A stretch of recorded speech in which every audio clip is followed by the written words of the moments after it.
Llega el mes de mayo y en Córdoba tiene lugar una de las tradiciones más interesantes y curiosas de Andalucía y de España. El Festival de los Patios Cordobeses. Una explosión de colores y de olores que llena las calles de una de las ciudades más fascinantes del mundo. Y no lo digo yo, lo dice la UNESCO. Córdoba es la única ciudad del mundo con 4 elementos declarados Patrimonio de la Humanidad. Sí, la única en el mundo. Supera a ciudades tan importantes como Roma, París o Pekín.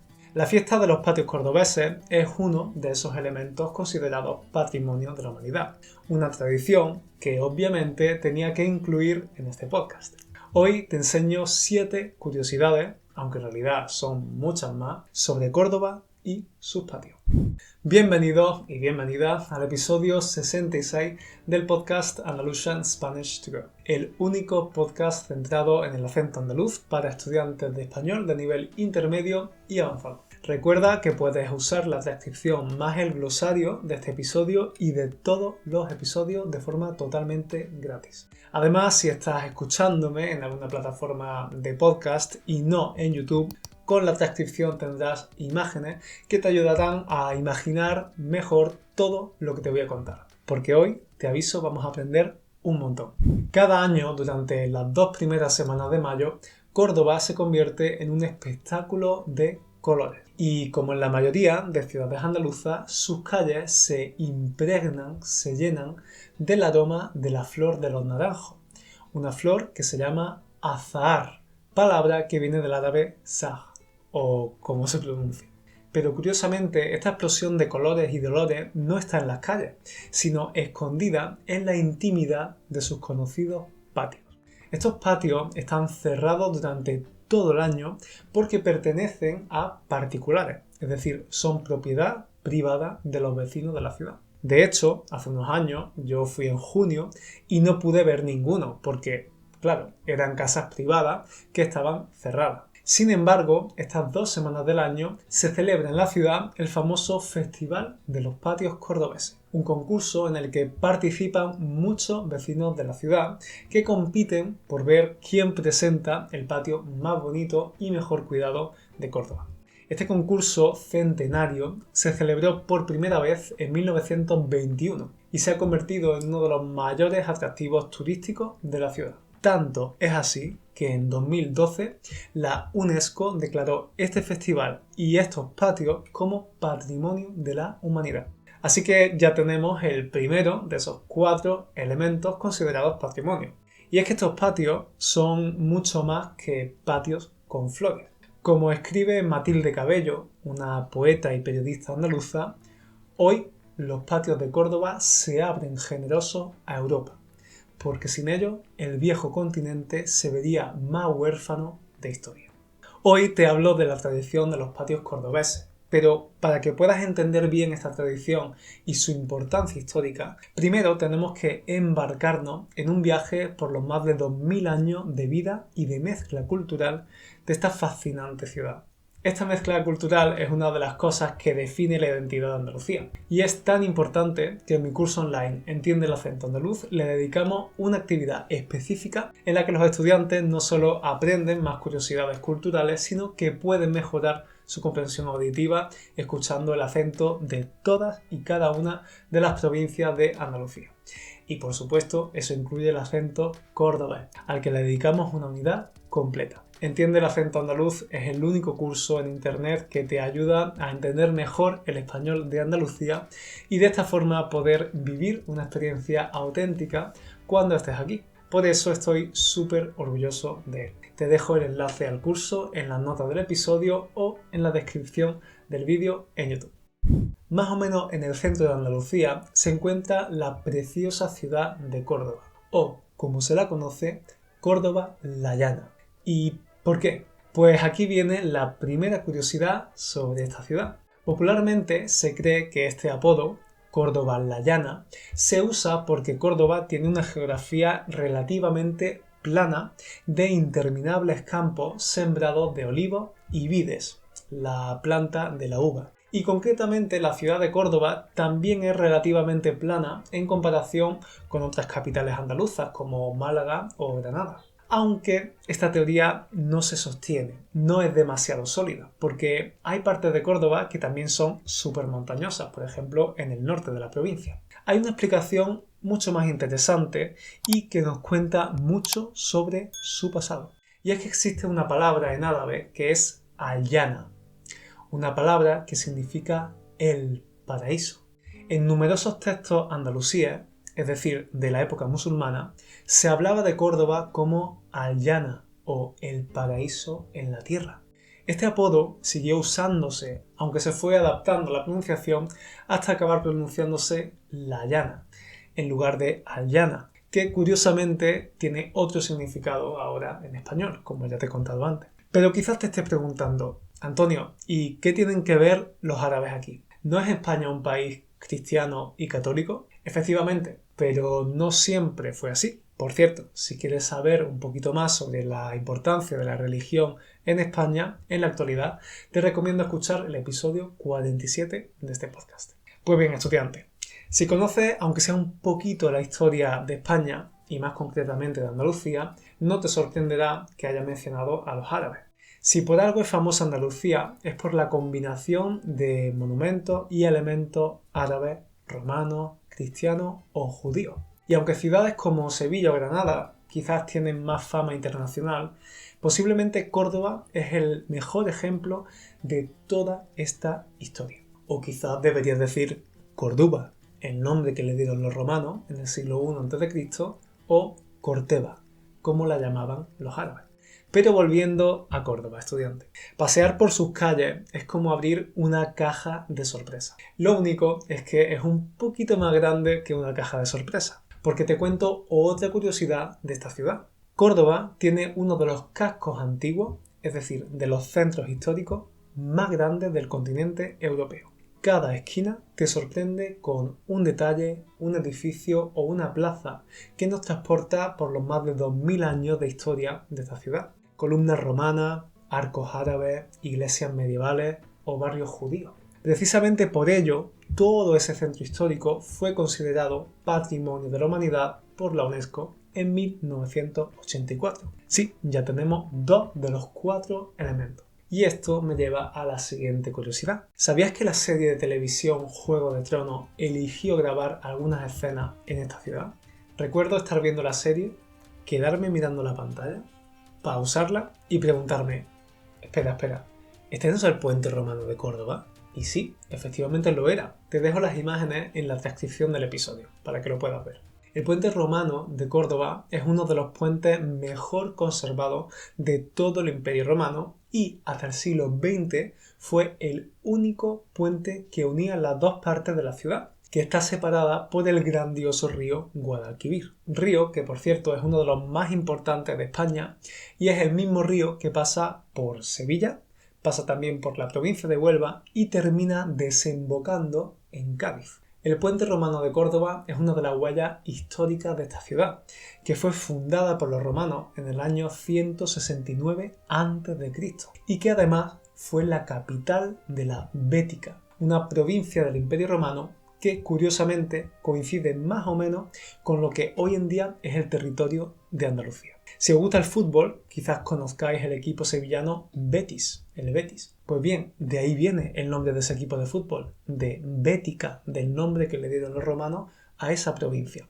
Es decir, Córdoba fue un centro cultural e intelectual muy importante durante esos siglos. De hecho, emperadores romanos como Trajano o Adriano, o el famoso filósofo estoico Séneca, que por cierto me estoy leyendo ahora, eran cordobeses. Sin embargo, a pesar de que fue una ciudad tan importante durante los siglos que duró el Imperio Romano, su milenario puente romano es uno de los pocos monumentos romanos que quedan a la vista y que se han conservado tan bien. Hay muchísimos, pero no todos se ven tan claramente. ¿Y por qué? ¿Por qué pasa esto? ¿Córdoba dejó de ser importante después del Imperio Romano? No, ni muchísimo menos.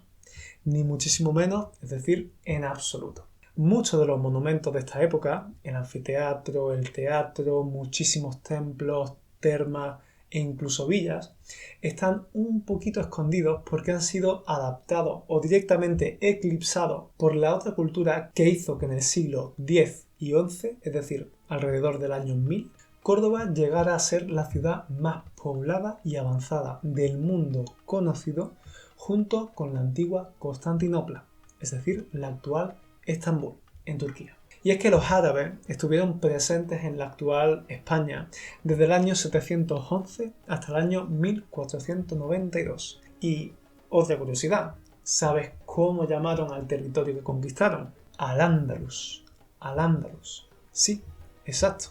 De ahí, de Al-Ándalus, viene el nombre actual de Andalucía. Así que durante gran parte de este tiempo, pero sobre todo durante el siglo X y XI, Córdoba vivió su época de mayor esplendor en manos de los árabes. Es más, Córdoba no solo fue una de las ciudades más importantes de Europa, sino que se convirtió en la capital del mundo árabe occidental. Estoy seguro de que habéis oído hablar de la famosa Mezquita Catedral de Córdoba, un monumento único en el mundo porque es al mismo tiempo mezquita islámica y catedral cristiana. Una pasada. Pero antes de que parte de esa mezquita se adaptara para que también fuera catedral cristiana, como es hoy en día, la mezquita de Córdoba fue la segunda mezquita más grande del mundo, solo después de la Meca. Por eso la UNESCO también la declaró Patrimonio de la Humanidad. Así que ya van 3 estudiantes.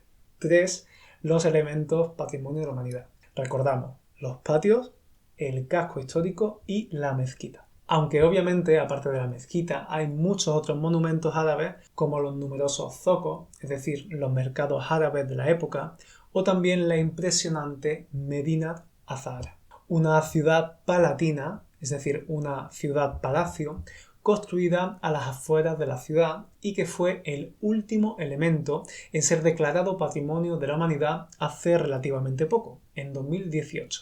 Así que ya está, ya tenemos a los 4 elementos. Y aunque solo me he centrado en estos 2 lados de la ciudad, el lado árabe y el lado romano, en Córdoba también te puedes perder por las callejuelas estrechas de su judería, es decir, del barrio judío de la ciudad. Puedes visitar los jardines del Alcázar de los Reyes Cristianos o las innumerables iglesias católicas de la ciudad. Pero hoy vamos a centrarnos en otra cosa, en uno de los elementos que mejor ejemplifican la mezcla de las diferentes culturas, civilizaciones, religiones y costumbres que ha pasado por esta fascinante ciudad, los patios de Córdoba. Pero antes, ¿qué es exactamente un patio? Te lo cuento, estudiante. Los patios son espacios abiertos, sin techo, que hay en el interior de las casas. Detrás de sus paredes encaladas, es decir, blancas por el color de la cal, que es el material que se ha usado tradicionalmente para pintarla, las casas de cualquier pueblo blanco o ciudad andaluza esconden increíbles patios llenos de flores. Y no tienes que irte a ninguna ciudad o pueblo importante. Por ejemplo, la casa de mi abuela, que es una casita antigua en un pueblecito normal, tiene un típico patio andaluz. Así que la primera pregunta que podemos hacernos es: ¿qué diferencia a los patios andaluces? Los patios andaluces tienen una serie de elementos característicos que los diferencian de los patios que hay en otras culturas. Te hablo de algunos de ellos. Uno de los más representativos son los azulejos, es decir, esas placas de cerámica coloridas con motivos geométricos que se ponen en las paredes. Si has visitado ciudades como Granada o Sevilla, los habrás visto por todas partes. Son especialmente famosos los azulejos de la Alhambra. Otro elemento son las macetas, es decir, las vasijas de cerámica en las que ponemos las plantas y las flores con la tierra. Estas macetas pueden ser del color marrón de la cerámica o también estar pintadas artesanalmente de diferentes colores. Y además están en el suelo o también pueden estar colgadas en las paredes. Pero eso te lo explico dentro de un momentito. Además, para proteger del sol de justicia, es decir, del sol fuerte, de un sol de justicia que golpea Andalucía en verano, muchos patios suelen estar cubiertos por parras. La parra es la planta de la vid, es decir, la planta de la uva con la que se hace el vino. Normalmente se crea una estructura metálica o de madera por la que crece una parra que, además de dar sombra al patio, también adorna y alimenta con sus uvas. A mí personalmente me parece uno de los elementos más bonitos de los patios. Si algún día vivo en una casa, yo quiero que mi patio tenga una parra. Y en el centro de los patios también es común encontrar una fuente, que llena el patio con su relajante sonido de agua, o incluso antiguos pozos que han inspirado muchísimas leyendas y cuentos. Solo con estas características, creo que estos patios ya se merecen ser considerados patrimonio de la humanidad. Pero lo que le da su valor histórico es que en ellos podemos encontrar elementos de todas las civilizaciones que han pasado por esta ciudad. Columnas, jarrones y esculturas romanas, fuentes y mosaicos de la época árabe, pequeñas capillas cristianas o pilas de lavar donde las mujeres andaluzas de los últimos siglos lavaban la ropa. Pero vayamos en orden. Y te recomiendo que descargues la transcripción porque va a aparecer un montonazo de vocabulario. Y el glosario que viene con la transcripción te va a ayudar. En los últimos tiempos de Córdoba, es decir, en la época romana, hace 2000 años, se construyeron muchísimas villas romanas. Estas casas, o domus en latín, eran muy grandes y tenían en su interior un patio rodeado de columnas, a lo que llamaban peristilo, con estanques y también fuentes. El patio era la parte más importante de la casa. Era un espacio fresco y silencioso, alejado del ruido y del bullicio de la calle. Por eso es normal que las ventanas de las habitaciones no dieran a la calle, sino al patio. De esa forma, la casa también se ventilaba. Y como ya te he contado antes, Córdoba llegó a ser una de las capitales del Imperio Romano, así que se construyeron muchísimas de estas domus. Casas que por lo general eran bastante grandes porque alojaban a familias numerosas o a varias familias incluso. El Imperio Romano cayó y pasaron los siglos. Y cuando en el año 711 los árabes comenzaron a poblar esta tierra, usaron estas casas, estas domus romanas, y las adaptaron a sus costumbres. Los árabes incorporaron los azulejos geométricos tan característicos de su arte. Llenaron los patios de fuentes, ya que daban mucha importancia al agua, y sobre todo los convirtieron en espacios mucho más íntimos y privados. Un lugar seguro, limpio y protegido del exterior, que podía ser peligroso y definitivamente mucho más sucio. Imaginaos las calles de la Edad Media. Por eso, y ahí va otra curiosidad, para entrar a la mayoría de los patios andaluces, primero hay que pasar por una especie de hall, de entrada, que separa el patio de la calle y que se llama zaguán.